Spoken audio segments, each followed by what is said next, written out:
I was trying to think how to best pitch this talk tonight so that I don't say what you already know and I am relevant to what you need in terms of enthusing you about spirometry.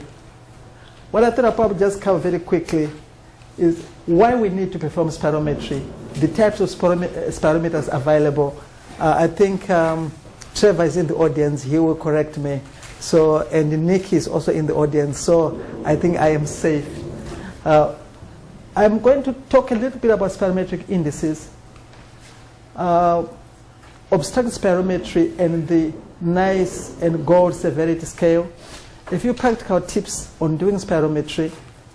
Quality control, essentially about acceptability and reproducibility of our spirometric traces. I have a few illustrative examples at the end. Now, you will probably remember that the NICE guidelines in 2010 have stated very clearly that the presence of airflow obstruction, while COPD is a clinical diagnosis, it needs to be confirmed by performing post-bronchodilator spirometry. And all health professionals, that means all GPs and practice nurses involved in the care of people with COPD, should have access to spirometry and be competent in interpreting the results. I think this is perhaps a summary of really what we should be doing. Now, why? Because in the UK, it's estimated that 3 million people have got COPD, of which only under 1 million have been diagnosed. In other words, 70% of people with COPD remain undiagnosed. This number was much higher in 2000. We are hoping by getting spirometry more and more in primary care, we can tackle the 70% of COPD patients that remain undiagnosed. Significant proportion of these are still young smokers, where the impact of stopping smoking is biggest, so it becomes critical that we get to them. This battle won't be won in secondary care. This battle can only be won in primary care. So if we can get this message across that this is where the battle is, and we need to go for it and see if we can win it. Now, spirometry is the gold standard for COPD diagnosis. There have been a number of limitations why it has not been uptake. The big one is concerns over technical performance of operators. I think if we can hammer home this one here, the rest will actually follow.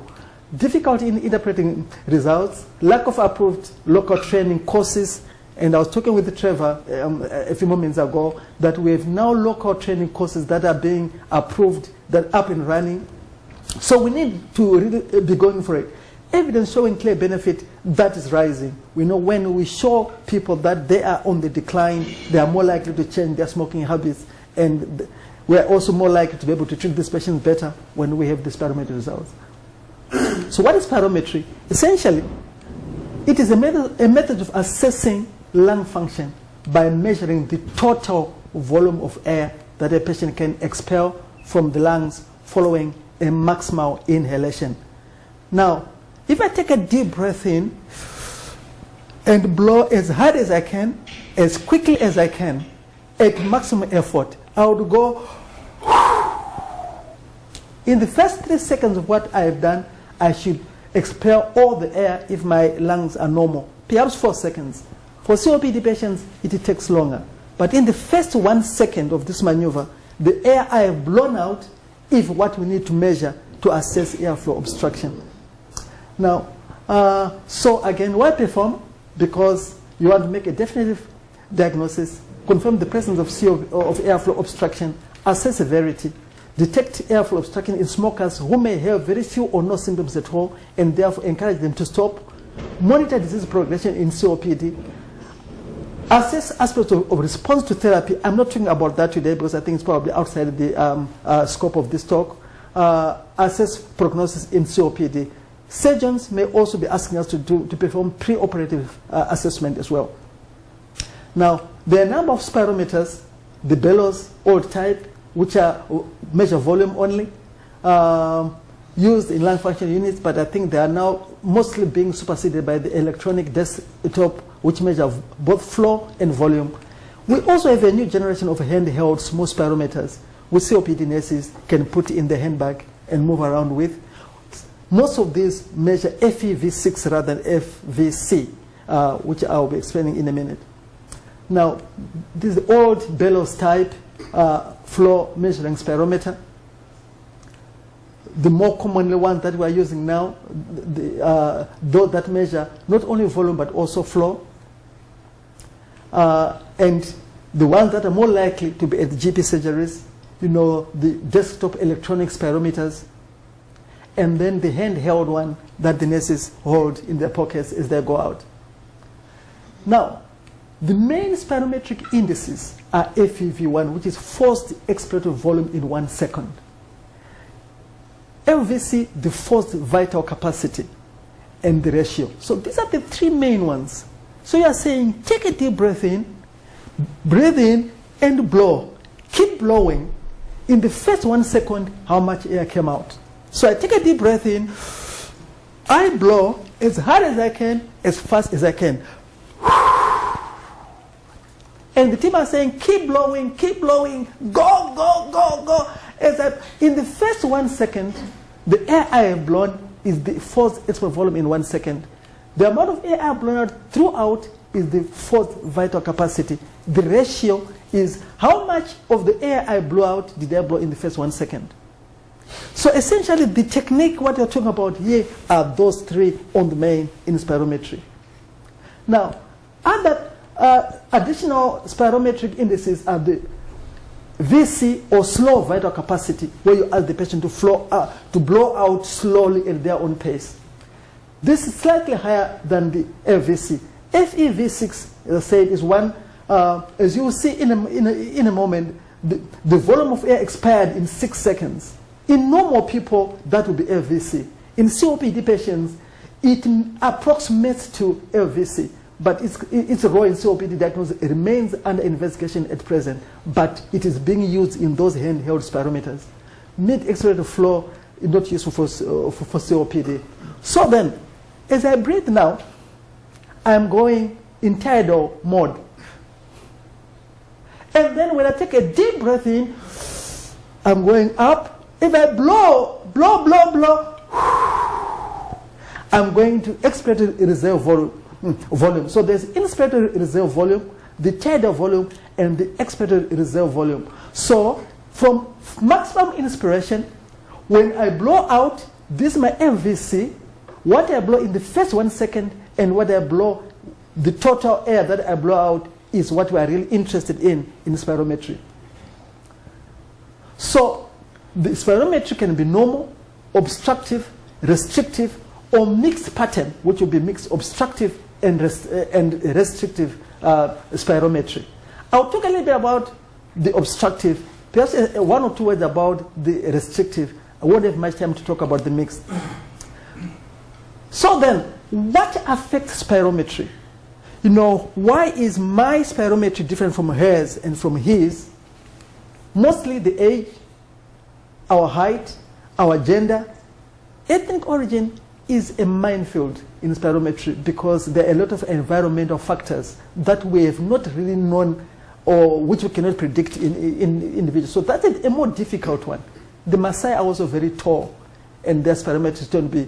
The Aborigines and the Bushmen are quite short.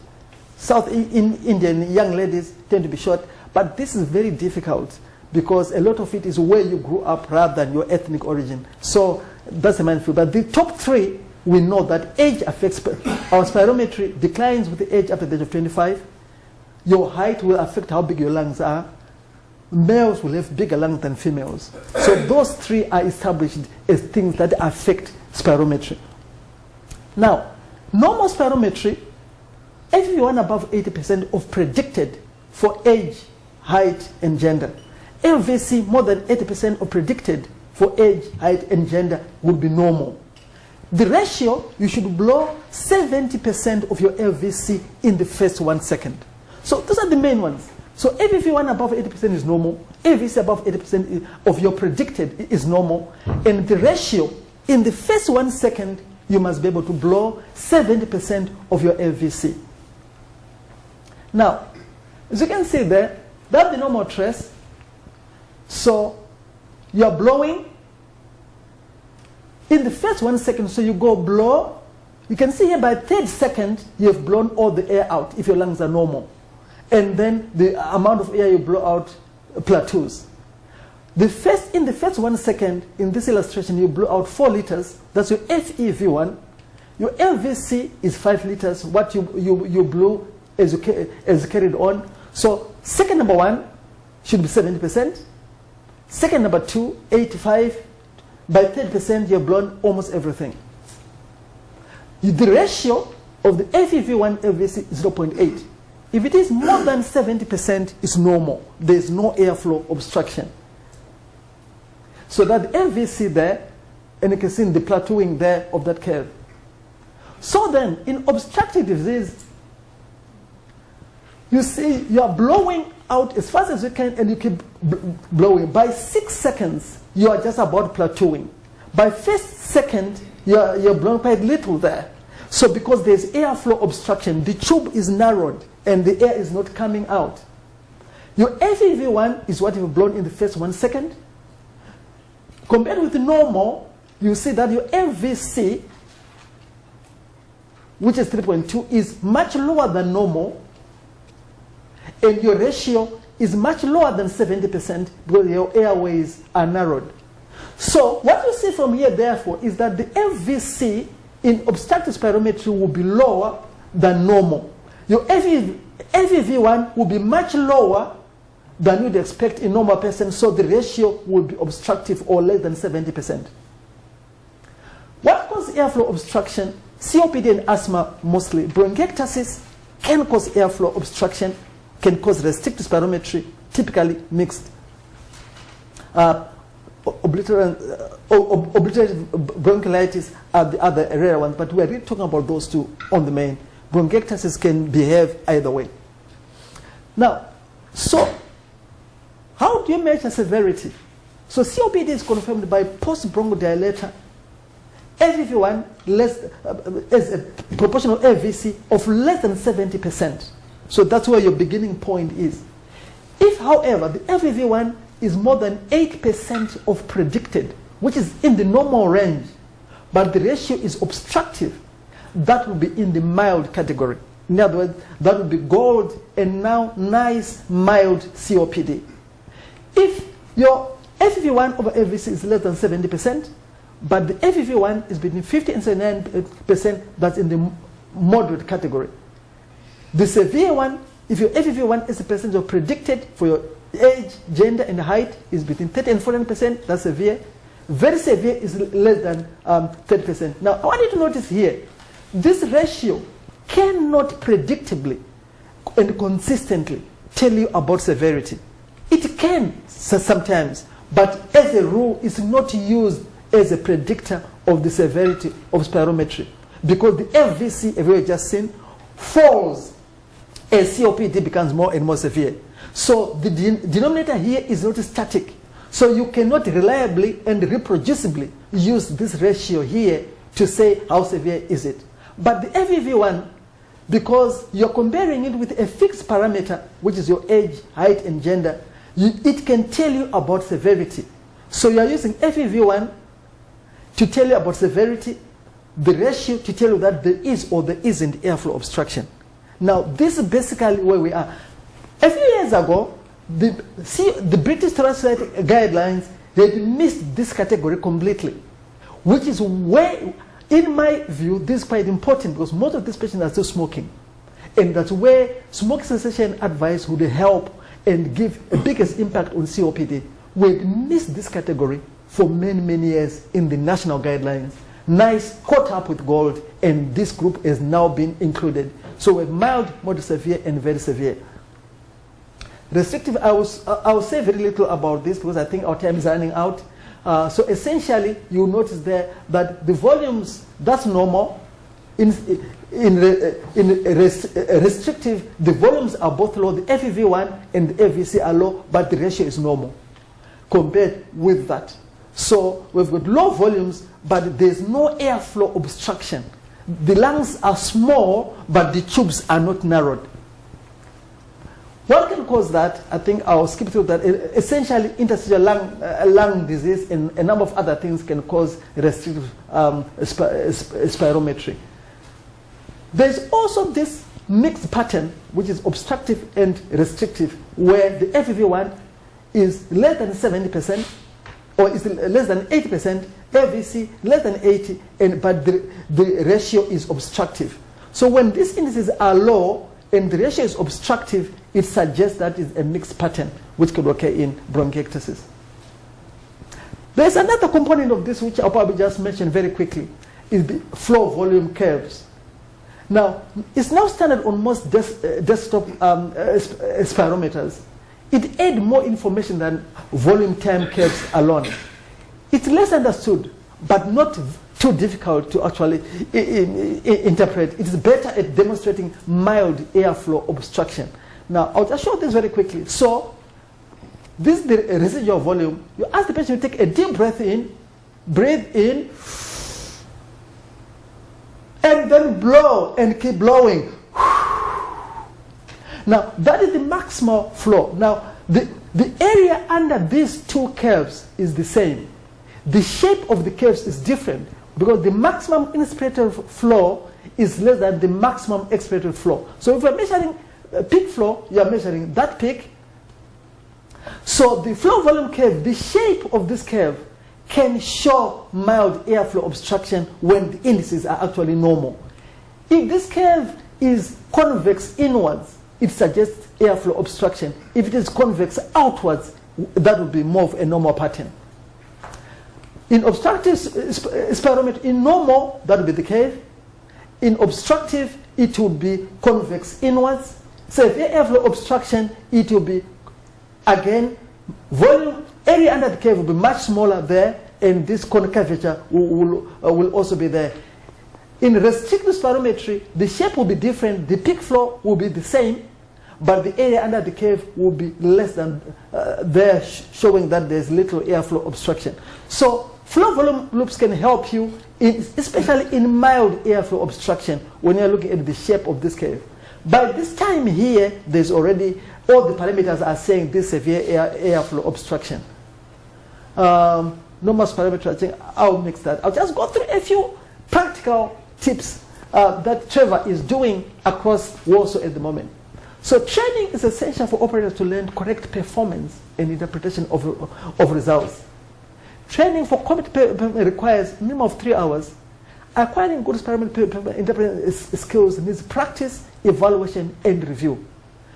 Now, spirometrical performance as well, who, when, where should be adapted to local needs and resources.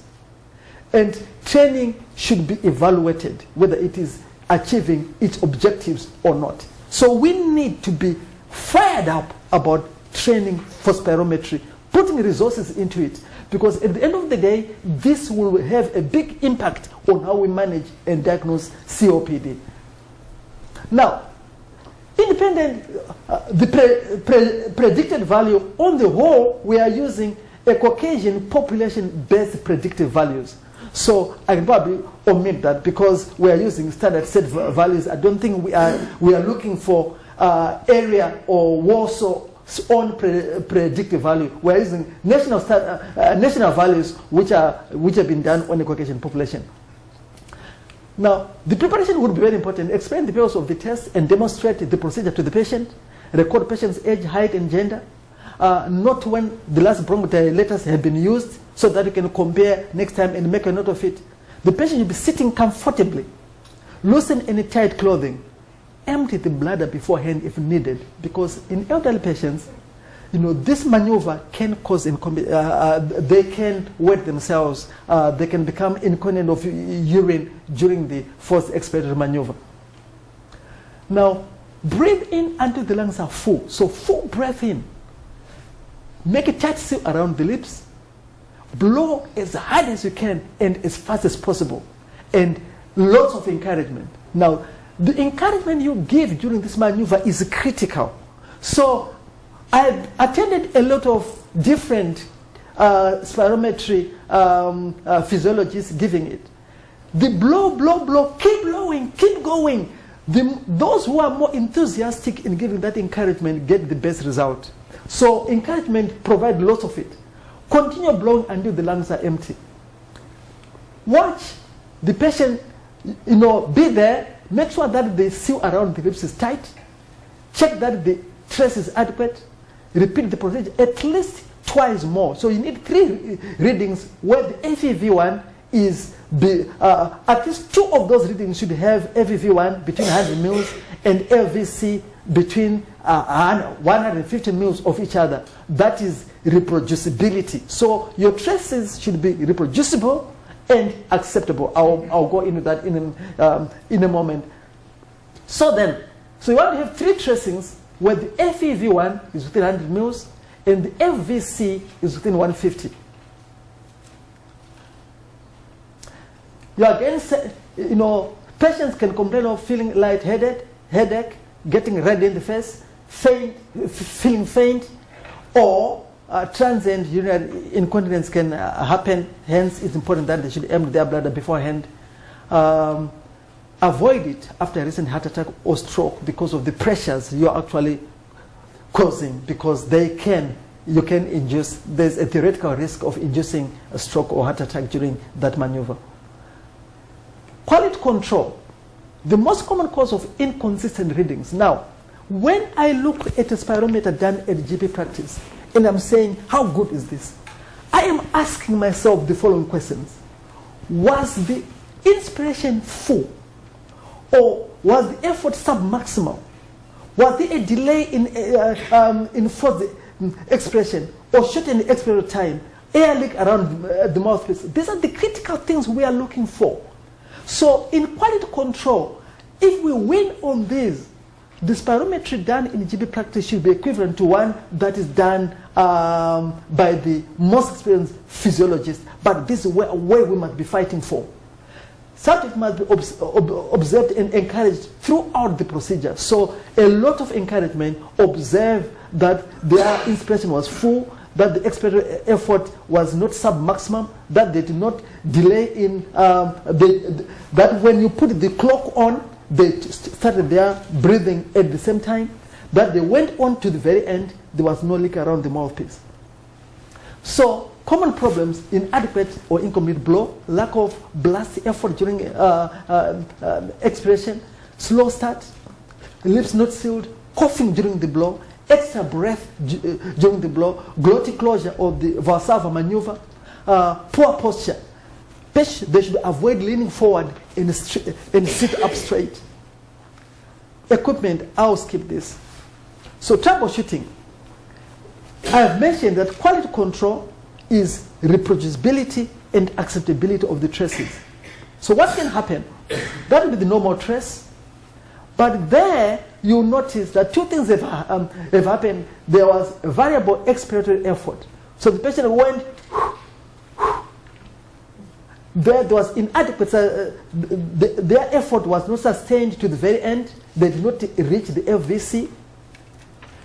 They started late. There was a slow start. They did not start at the beginning. Now, when your time started going, the patient then started the breathing later. So what you are calling FEV1 is not actually true FEV1 because there's a late start. The patient stopped early. You can see here, the breath out stopped very early. That's normal. So did the patient blow to the very end? Slow start again. You can see the shape there compared with normal. Fortunately, a lot of our spirometers will show you the curve, whether it is acceptable or not. Again, there is patient coughs during the procedure. That's what will sort of happen. Instead of having this smooth curve, you have that zigzag pattern there. That means there was coughing or some interruption in the expiratory flow. Extra breath. This patient blew in and then took a breath in halfway, started blowing out again. So you are blowing, and you see that there was this bump there. So that is an unacceptable trace. So then, just a few illustrative. One of my ladies, Miss PZ, 47 years of age, she blew FEV1. There was reproducibility, because there were more than two traces within 100 mils of each other. It was acceptable. The curve was smooth. She did not cough. She breathed to the very end. The FVC was 2.4 liters, which is 85% of her predicted value. FEV1, 0.8, which is 35%. The ratio is 30%. My question to you is this normal? Is this obstructive? Is this restrictive? Anybody with any, how would you interpret this spirometry? Severe obstructive. Severe obstructive. Any other offers? Severe obstructive. Any other offers? Anyone dissenting? Mixed? Yes. Anyone saying mixed? Okay. So severe obstructive. Show of hands. Severe obstructive. Okay. Mixed pattern. Show of hands. Mixed pattern. 1, 2, 3, and 4. Any other offers? Restrictive? Normal? Okay. So really you can see that FEV1 is 0.8 liters, which for this lady is 35% of predicted. The LVC is 2.4 liters, which is 85% of predicted. So the LVC is within normal range. The ratio, however, she only blew 30% of her LVC in the first 1 second. So there is airflow obstruction. This is less than, she did not blow 70% of her LVC, she blew 30%. So it's obstructive spirometry. Now, how severe is this? If you remember our gold guidelines, they say, if it is 50 to 80, it's mild. Sorry, it's moderate. Below 50 to 30 is severe. So this will be severe airflow obstruction. Now, our next example, my other lady here, Mrs. PY, FEV1 is 0.6 liters, which is 28% of predicted. LVC, 1.9 liters, which is 81% of predicted. The ratio is 31.5. So what is this one? Sorry. Yes, so if you were to then interpret this, what would you say it is? Mild? Is it obstructive? Okay, so who is for obstructive here? Obstructive spirometry? Restrictive? No? Okay, so the FEV1 over LVC is 31.5. So she was only blowing 31.5 of her LVC in the first 1 second. She should blow 70. So there is narrowing of her airways. The FEV1 is 0.6, which is 28% of what it should be. The LVC is 1.9, which is actually normal. So again, because the FEV1 is 28%, this will be in the very severe obstructive spirometry. So, and you can see here on the flow volume curve, that's normal, is in the very severe category. So very severe, gold or nice, very severe airflow obstruction. How about this one? So Mr. BY, 63 years of age, FEV1 is 1.6 liters, which is 63% of predicted. LVC is 2.1 liters, which is 67%. Ratio is 76%. Restrictive, thank you. So you can see here that the FEV1 is 1.6, which is low. The LVC is 2.1, which is also low. But the ratio is preserved. So in other words, the lungs are small, but the caliber of the airways is normal. She was able to blow 76% of the LVC in the first 1 second. So that will be restrictive spirometry. I think that will be my last one. FEV1 is 1.1 liters in Mrs. TZ, 56 years of age. FEV1 is 1.1 liters, which is 41% of predicted. LVC is 2.3%, which is 63% of predicted. The ratio is 48%. Who is for mixed? Who is for obstructive? Who is for restrictive? I think mixed. Okay. So the FEV1 there is low. The LVC is low as well. The ratio is also low. So both volumes are low, but the ratio is saying she has blown only 48% of her LVC in the first 1 second. That means there's narrowing of the airways. So there is an obstructive pattern. However, the LVC is also low. So they're saying, this should be mixed pattern spirometry. So mixed would be the correct answer. So there is airflow obstruction, but there is also a restrictive pattern as well. If we were to do static lung volumes, that's the way in which we would confirm that this actual mixed pattern spirometry. I think this will be my last slide. I've taken a lot of what I've spoken about here from the GOLD guidelines and from the NES guidelines. So, but we need to put up our game. I think we are doing very well. I'm told we are doing very well, but we need to keep going and say spirometry can be done. It's not complicated. We can achieve it. Our practice nurses can learn to do this for us. We can interpret it, and we can go out there and fish out the 70% missing COPD patients and put them on treatment, put them on smoking cessation pathways, and make a big impact in also. I'm happy to take a couple of questions.